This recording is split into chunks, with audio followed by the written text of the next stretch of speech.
L'artiste Émilie est venue un après-midi pour se présenter, nous expliquer le projet sur lequel on a travaillé et elle nous a fait découvrir son travail.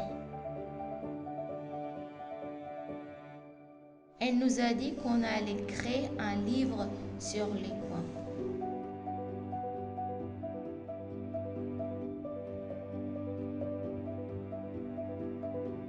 On a chacun eu une consigne dessinée qui détaille les étapes du projet pour nous aider à comprendre ce qu'on allait faire.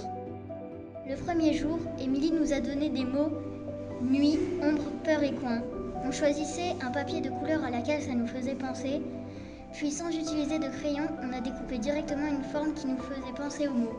On a ensuite rassemblé nos découpages sur des posters pour les comparer. Nous avons fait des pliages pour transformer les coins d'une feuille de papier 2D en 3D. Ensuite, on a éteint la lumière et fermé les rideaux. Puis on a créé des ombres chacun à notre tour. Ceux qui ne faisaient pas les ombres les dessinaient dans les coins de la feuille.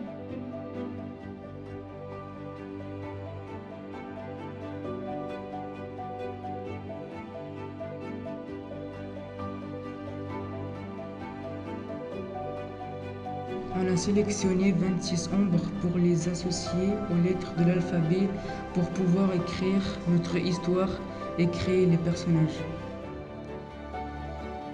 Par groupe de 4, nous avons inventé un nom, rempli un questionnaire pour décrire le personnage, sa taille, comment il se déplace, etc. Puis on a réfléchi à la manière d'assembler notre personnage à l'aide des formes correspondantes aux lettres de son prénom. Nejwa, Mélina, Kamel et Mathéo ont inventé Youps. C'est Nora, Johan, Asia et Noam qui ont créé Aiko.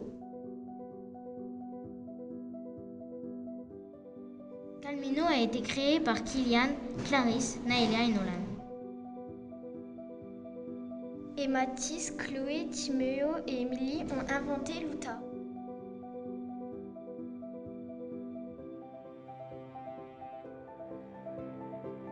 Après, nous avons réalisé une typographie en papier découpé, avec laquelle nous avons écrit notre histoire.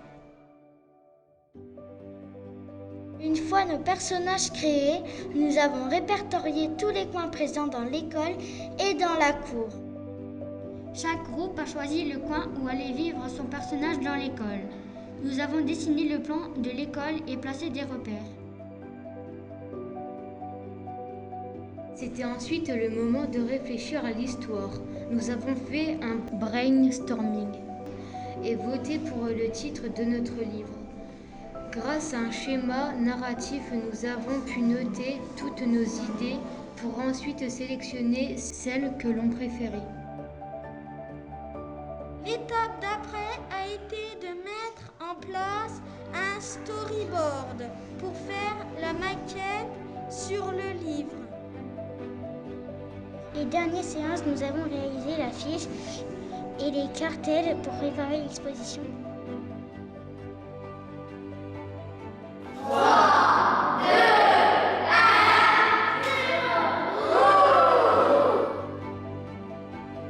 Pour nous garder une surprise, Émilie a peint les 4 ombres dans l'école dans les coins que nous avons choisis et aux dimensions réelles. Nous avons découvert les personnages cachés dans l'école ainsi que nos livres la toute dernière semaine.